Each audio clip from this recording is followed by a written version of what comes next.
يا واسع الكرم ومن تكن برسول الله نصرته إن تلقه الأسد في آجامها تجمي يا رب بالمصطفى بلغ مقاصدنا واغفر لنا ما مضى يا واسع الكرم والحبيب الذي ترجى شفاعته لكل هول من الأهوال مقتحم يا رب بالمصطفى بلغ مقاصدنا واغفر لنا ما مضى يا واسع الكرم مولاي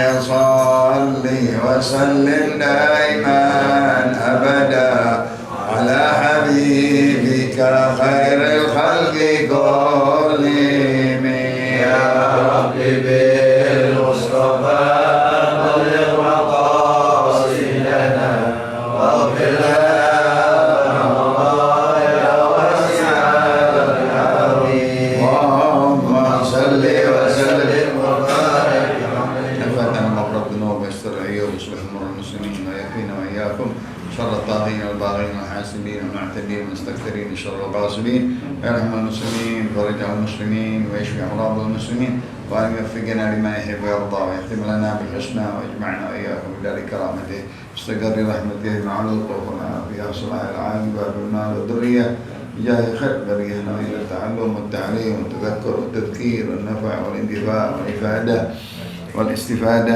والحث على التمسك بكتاب الله وسنة رسوله والدعاء إلى الهدى والدلالة على الخير ابتغاء وجه الله مرضاته وقربه وثوابه سبحانه وتعالى سر الفاتحة.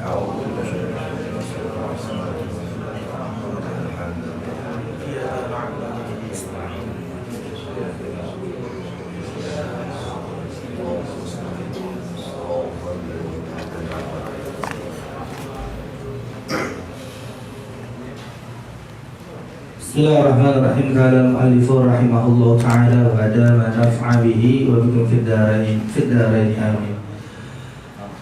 Bismillahirrahmanirrahim. As-sadisu min surat as-salah ay yakuna al-musalli musliman fala tasih as-salatu min kafirin wa tajibu ala muslimin wa murtadin la ala kafirin asliyin zimmiyin fala tajibu alayhi wujuba مطالبة بها في الدنيا وإن وجبت عليه وجوب إقاب في الآخرة وأما الحربي فهو مطالب بها في الدنيا أيضا لكن على سبيل اللزوم لأنه مطالبة بالإسلام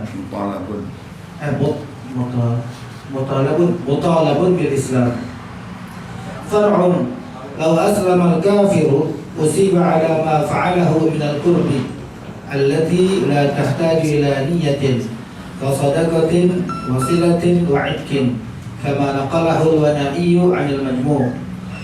السابع أن يكون عاقلا فالمجنون والصبي الذي لم يميز لا صلاة عليهما ولا تصح منهما لأنهما ليس من أهل العبادات ولأن الصلاة عبادة تحتاج لنية فشرط النية الإسلام والتمييز وضابط التمييز في الطفل أن يسير بحيث يأكل وحده ويشرب وحده ويستنجي وحده.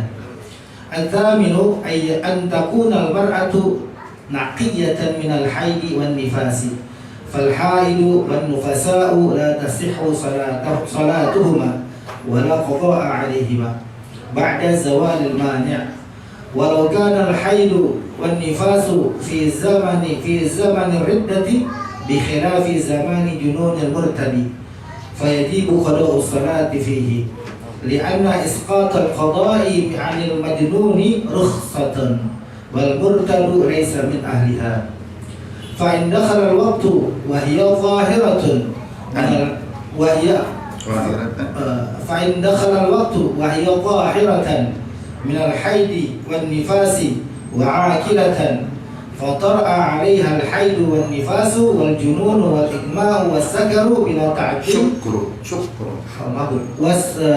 والإغماء والسكر بلا تعد بعد أن مضى من الوقت قبل طلوع المانع ما يسع واجبات تلك الصلاة بأخف ممكن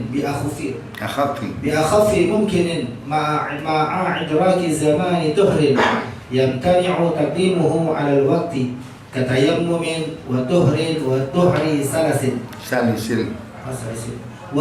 سلس وجب عليها قضاؤها كما إذا أسلم الكافر أول العصر ثم جن بعد ما يسع ذلك وإلا فلا يجب قضاؤها لانتفاء التمكن من فعلها كما لو حلك النصاب قبل التمكن وأما الطهر الذي يصح تقديمه على الوقت فلا يعتبر قدره لأنه كان يمكنه تقديمه والله سبحانه وتعالى أعلم.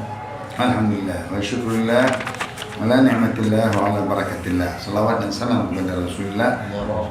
Segala puji dan syukur kita panjatkan kehadirat Allah Subhanahu wa taala atas nikmat-nikmatnya dapat kita jalankan di dalam menuntut ilmu, membahas ilmu fikih dari kitab Sulamul Munajat, Syarah Sabilatus Shalah Ayyub Abdullah bin Umar bin Yahya Nabi Imam Nawawi di dalam Syurutus Shalah yang ke 6. Kita sudah bahas 1, 2, 3, 4, 5 panjang dari syarat sholat yang dukhulul waqt, yang diantaranya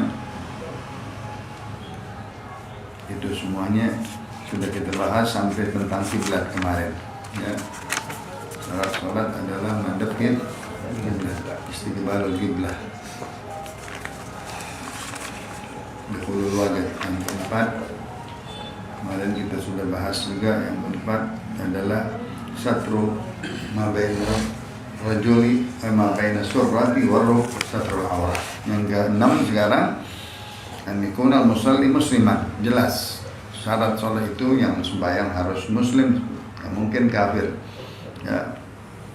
Maksudnya di sini dia harus min ahli ibadah, ahli asyhadah, asyhadu an la ilaha illallah wa asyhadu anna muhammadar rasulullah, baru dia boleh sholat. Wajib kepada muslim. Dan dimaksud juga orang yang baru murtad ya. Murtad itu masing dia diharapkan balik buru-buru, dinasehatin, ditegur, seperti orang-orang sekarang nih yang kebanyakan orang saling ngomong. Ngomongannya sembarangan aja, asal goblak. Bisa-bisa murtad, mesti diambil istitab dia, suruh taubat, mesti didatengin, mesti disuruh dia ralat omongannya dan dia taubat, disuruh buru-buru. Kalau nggak dia murtad, banyak ucapan-ucapan yang asal goblak aja, ceplos-ceplos, Tuhan lah, agama lah, Quran lah yang dibawa-bawa, akhirnya dia bisa murtad. Maka wajib dia masing sholat, wajib sholat. Ya.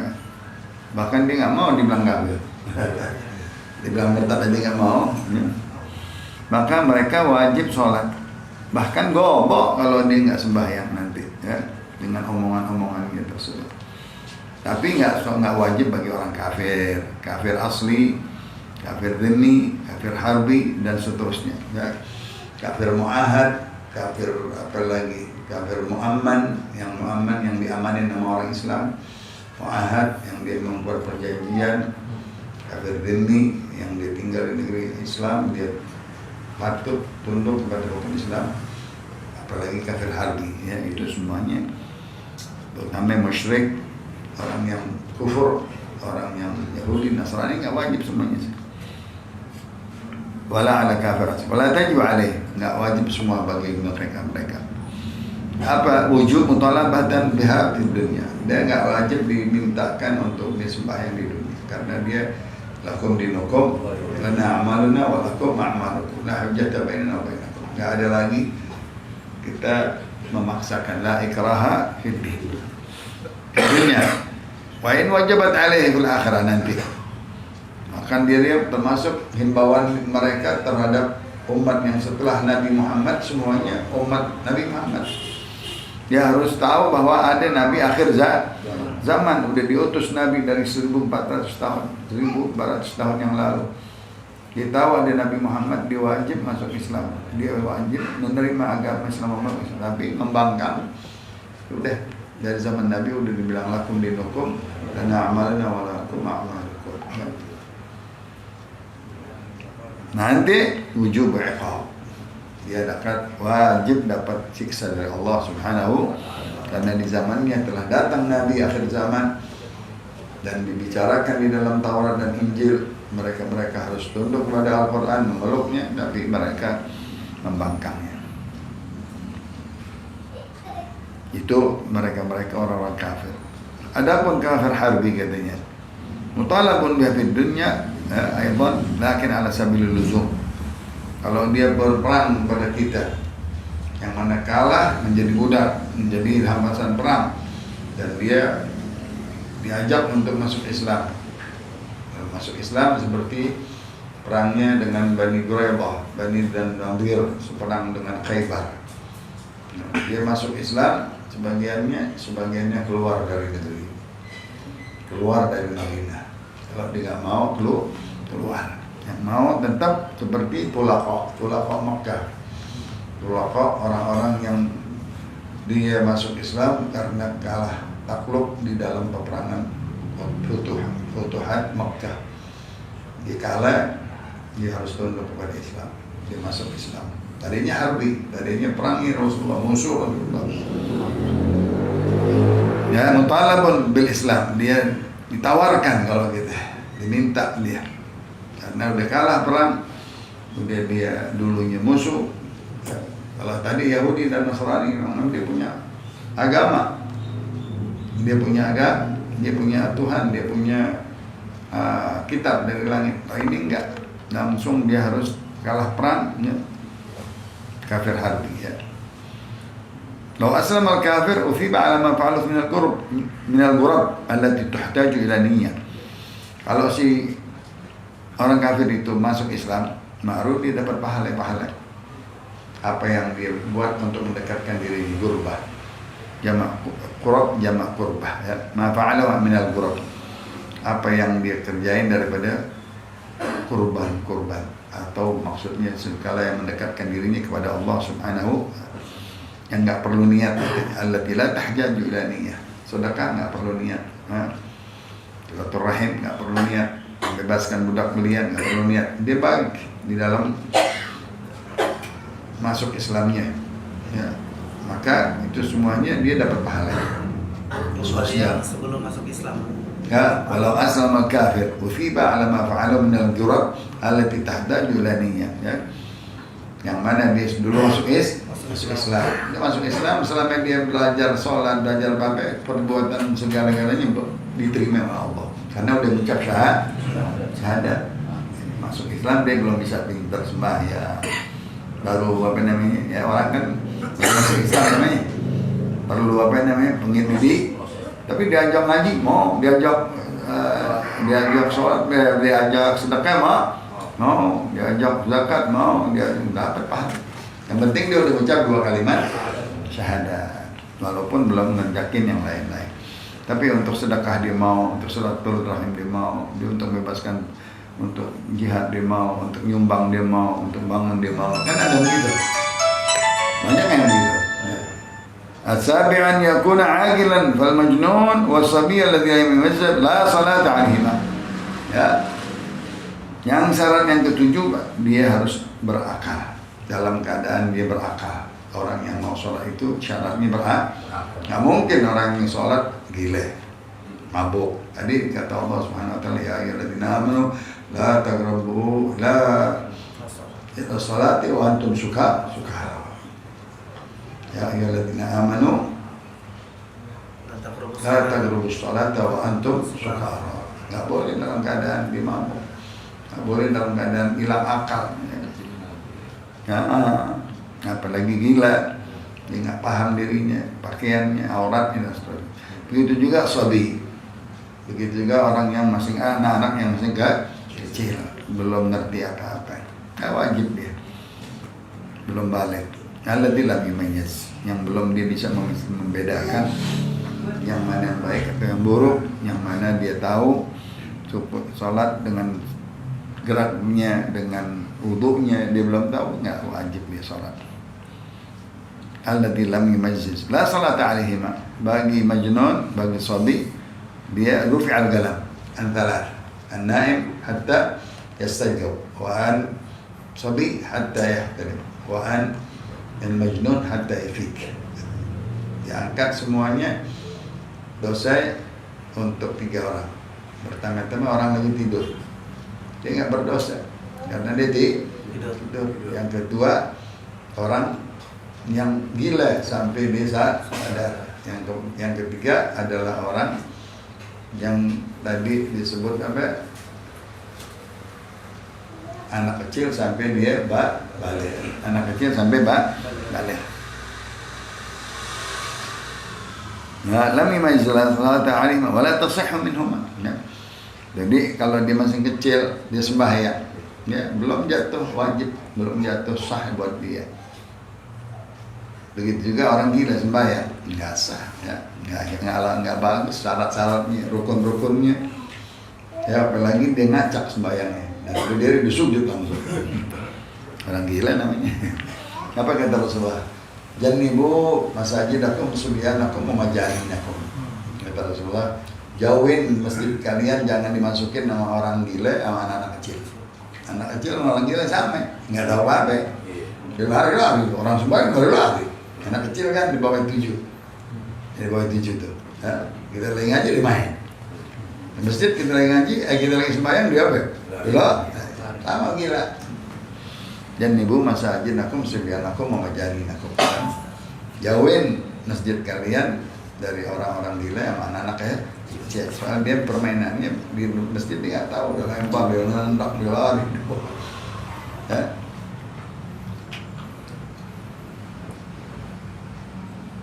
Terus sampai mana? Li'annahuma laisa min ahli ibadah. Semuanya itu bukan orang yang terpanggil ibadah, belum ahlinya, belum ngerti, belum bisa, belum tahu rukunnya tadi, syaratnya. Begitu juga sunnahnya, dia wudunya belum acak-acakan, sembahyangnya acak-acakan, tadi nengok sana, nengok sini, ya kan? Tadi main lagi, balik lagi, kan begitu. Itu semuanya belum dia wajib sholat, dia belum terpanggil min ahli ibadah. Dan salat ibadah tahtajilaniyah. Salat itu perlu konsentrasi, perlu tumaninah, perlu hudur, perlu khusyuk, perlu niat, perlu sukun. Innama salatu tamaskunun wa takhasyu'un wa takhaddu', kata Rasulullah. Salat itu perlu sukun jawarih. Ya, begitu juga khudu' anggota, ya, hudur qalb, ya, khusyuk jawarih, itu semuanya kata Nabi sholat, ya, nggak sembarangan sholat begitu saja, mesti anggotanya sukun, anggotanya nggak bergerak-bergerak. Kalau khasya'a hada, la khasya'at jawarihu, kata Rasulullah. Kalau ini orang khusyuk, adanya anggotanya pun akan khusyuk. Kalau dia gerak-gerak nggak khusyuk, gerak-gerak sana sini nggak khusyuk. Daripada apa yang digerakkan di dalam ibadahnya, maka dia nggak termasuk khusyuk. Karena konsentrasinya hilang langsung, nggak, kurang hadir.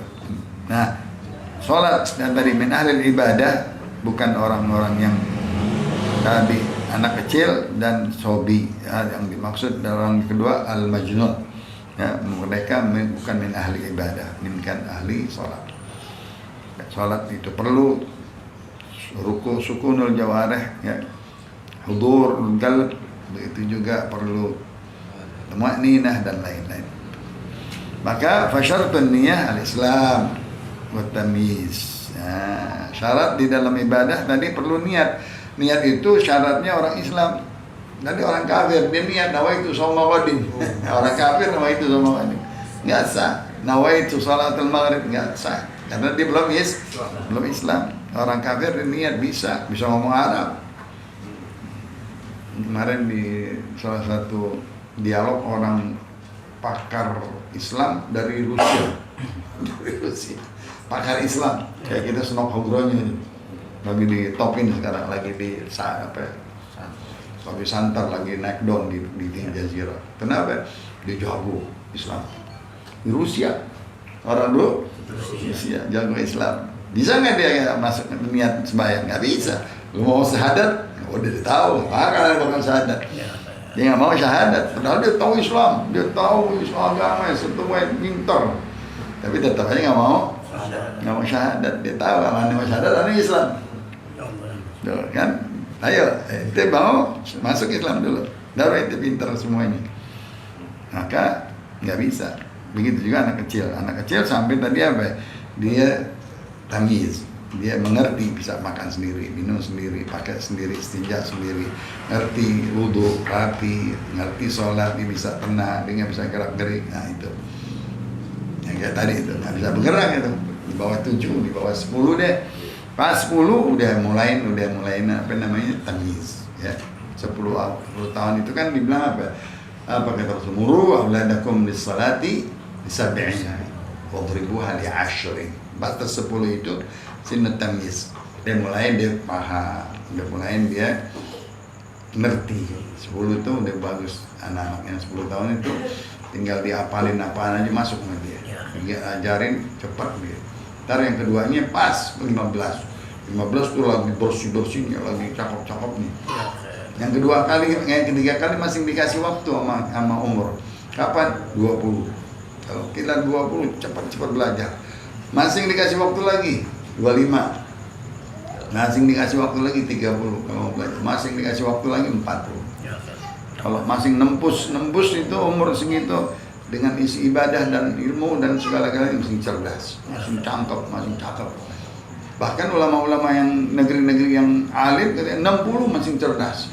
60 gitu udah bodoh banget ya. Itu bebel kalau orang dulu. Tapi kalau mau belajar, mau diasah, mau dia bisa 60 itu masih mampu kita nangkep ilmu. Belajar semalam, baca semalam, masuk ke dalam. Kita rekam. Ibarat USB kan. Banyak baca, banyak kitab, masuk. Apalagi lagi kosong, tahu kosong. Sunyi, malam, pertama-tama bangun, baca, hafal semua. Lalu masuk di sini semua. Enak, karena apa masih kosong pagi-pagi, bangun tidur, tengah malam, sunyi, nggak ada apa-apaan, baca. Jadi tutup buku, langsung masuk ke ilmu, tersimpan di sini. Masa kita percaya sama Nokia, nggak percaya sama otak kita? Kan Nokia itu otak, semuanya USB itu dimasukin, ya kan? Itu tukang masukin apa namanya? Masukin berita, masuk. Kita juga bisa masukin. Baca hadis 10, masa nggak ada masuk 4 biji, 3 biji, 5 biji, ya. Begitu ilmu, ya. Kalau anak-anak tinggal di tadi nomor 10 tahun, wadribuha li-'ashr. Rasulullah sebutkan 15. Wa farriquha fil madaji' 'inda 15. Engkau bedain katanya tidur laki-laki sendiri, anak perempuan sendiri. Udah umur 15, nggak boleh lagi satu rumah, satu kamar. Artinya dia mempunyai pemikiran, sudah mempunyai kedewasaan. Al-thamin dari rukun syarat salat yang ke-8 antakunal mar'an nabiyya minal hayd wa nifas. Bagi perempuan rukun syarat salat adalah bersih dari haid dan nifas. Jelas. Orang yang haid dan nifas nggak boleh salat. Baik sholat sunnah, baik sholat wajib. Nah, apapun sholat nggak boleh. Sekarang perempuan mau sholat jenazah. Di dalam jamiah sholat katanya nggak dapat pahala, nggak jatuh gugur sholatnya. Percuma, sia-sia, capek doang. Misalnya orang dapat pahalanya sholat jenazah perempuan, nggak dapat pahala. Nggak wajib sholat, nggak sunnah malah, bukan nggak wajib, nggak sunnah sholat dia. Sholat jenazah. Nah, si perempuan nyuruh ikut masjid ngapain sholat jenazah? Nggak boleh bu, bilangin. Lu nggak dihitung sholat, nggak dapat pahala. Walaupun nggak dosa, tapi nggak pahala nggak nambah buat orang laki. Udah gitu ngikut kuburan lagi. Allah. Mesti kita ada yang berani ngomong ya. Kalau kita yang ngomong ntar saking gila gitu. Kemarin sudah turun ke lahat ya. Turun ke lahat katanya perempuan yang begitu. Kalau di rumahnya sendiri nyolatin suaminya gitu. Nggak wajib perempuan, nggak sunnah apalagi, nggak sunnah, nggak wajib perempuan nyolatin laki-laki. Hati di rumahnya, hati di masjidnya. Yang urusan laki, ya. Nguburin, bawain, gotong, ngikut, nggak boleh perempuan sama sekali. Itu sebarin tuh di kampung-kampung, ya. Supaya kita bisa ngerti. Begitu juga perkawinan, nggak usah ikut perempuan ngawinin, nggak usah hadir perempuan ngawinin. Mau hadir aja lagi. Pengantainya dikeluarin. Nggak boleh, ya. Itu nggak ada yang berani ngomong, nggak ada yang tegas, nggak ada yang tegas, mestinya ngomong. Jadi Islam nggak diobok-obok, jadi Islam nggak dicampur-campur adukin. Susah kita sekarang, nggak bisa ngomong itu deh. Kitanya saleh, ulamanya ulamanya diem, ulamanya duduk, ulamanya ikut, ulamanya hadir. Kita nggak bisa ngomong, dia saleh kita. Bakal digebuk kita duluan sama malaikat. Jadi perempuan, ya syarat sholat dia harus bersih dari darah haid dan darah nifas. Dia wudhu nggak sah, dia sembahyang nggak sah, nggak terjadi. Bahkan dosa kalau dia berani wudhu, ini lagi haid nih wudhu, nggak boleh. Lagi haid mau sholat nggak boleh, dosa bukan pahala. Seperti yang tadi itu, dia mau sholat jenazah nggak dapat pahala, dosa nggak. Tapi dia dosanya kalau diikut ke kuburan, kalau diikut ke kuburan nggak wajib bagi dia, nggak sunnah bagi dia. Alhamdulillah, tatkala Sayyidatuna Aisyah bertanya kepada Rasulullah SAW, apakah kita dalam keadaan haid dan nifas qadha salat enggak? Kata Rasulullah, enggak qadha salat. Tapi kalau puasa qadha puasa. Itu keringanan perempuan yang disebut perempuan itu setengah laki-laki. Setengah lah, dia sholatnya kurang. Syahadat perempuan 2 orang, laki-laki 1, warisan laki 1, perempuan setengah. Semuanya serba setengah, karena dia banyak waktu-waktu terbuang untuk haid dan nifas. Nifas bisa 40 hari, nggak sembahyang 40 hari, enak nggak? Enak, nggak enak juga deh. Tapi kan nggak ngapa-ngapain, enak banget 40 hari, bisa-bisa 60 hari nggak sembahyang, 2 bulan dia nggak sembahyang kalau dia beranak. Maka dia kurang agamanya. Naqisatud din wal aql, kata Rasulullah.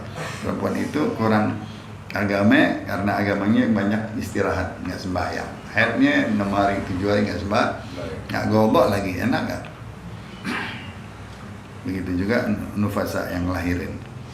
Fala qada alaihim, salat nggak ada gobok, tapi puasa gobok. Setelah dia bersih, nah ba'da zawalil mani' dia harus membayar puasanya. Kalau salat enggak, ya. Kalau kana haid wa nifas fi zaman riddah, bagaimana kalau dia terjadi si perempuan itu yang haid dan nifas murtad di zaman riddah?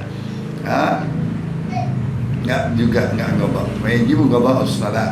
Di sini walau kana al-haya'u yuhayyadu wan nufasa wan nifas wal kana al-hayd fi zaman riddah, ya, bi khilafi man junna bi khilafi zamani jununil murtad. Kalau orang yang perempuan haid dan nifas dalam keadaan riddah pun juga dia enggak qada, tetap itu sudah jibillah lin nisa, sudah karismanya perempuan, tetap dia haid dan nifas walaupun dia murtad.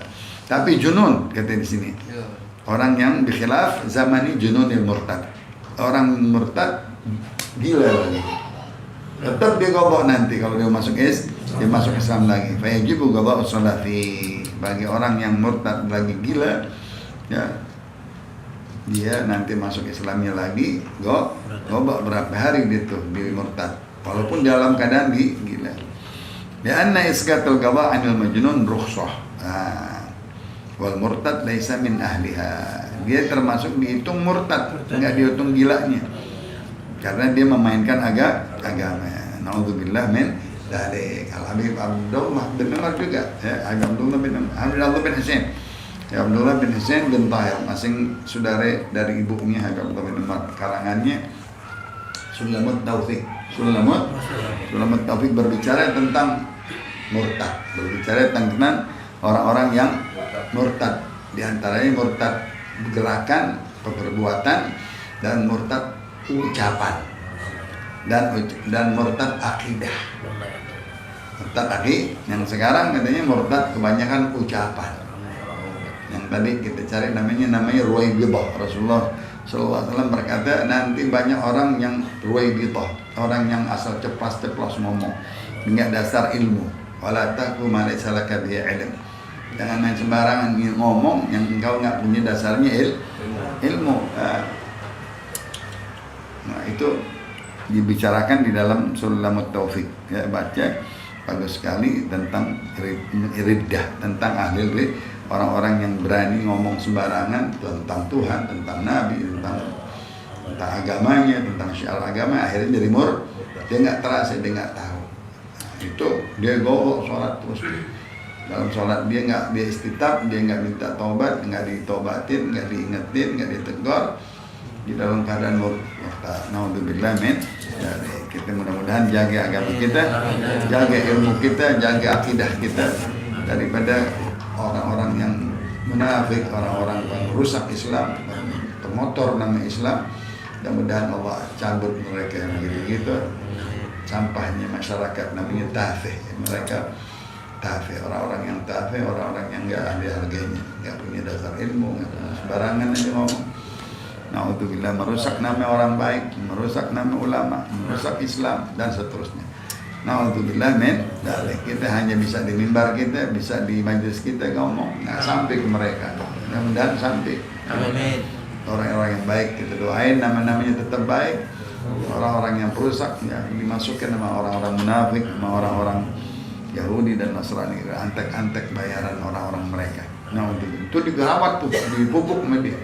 Jadi kelinci bayaran atau kambing hitamin sengaja ngajain biar banyak yang begitu. Ya, yang ceplos-ceplos, dibeli sama dia.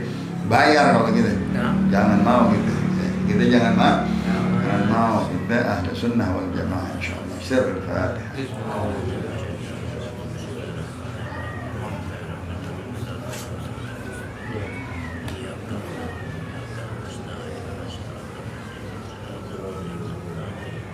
قال رسول الله صلى الله عليه وسلم أفضل من كان والنبيون من قبله لا إله إلا الله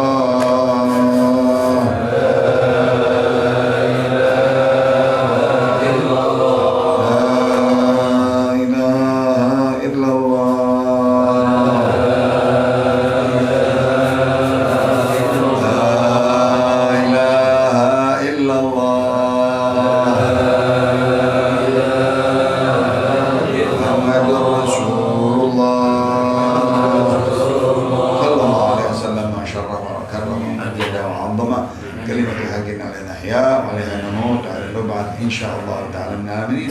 سبحانك اللهم وبحمدك أشهد أن لا إله إلا أنت أستغفرك وأتوب إليك وصلى الله على سيدنا محمد نبي الأمي وآله وصحبه وسلم والحمد لله رب العالمين.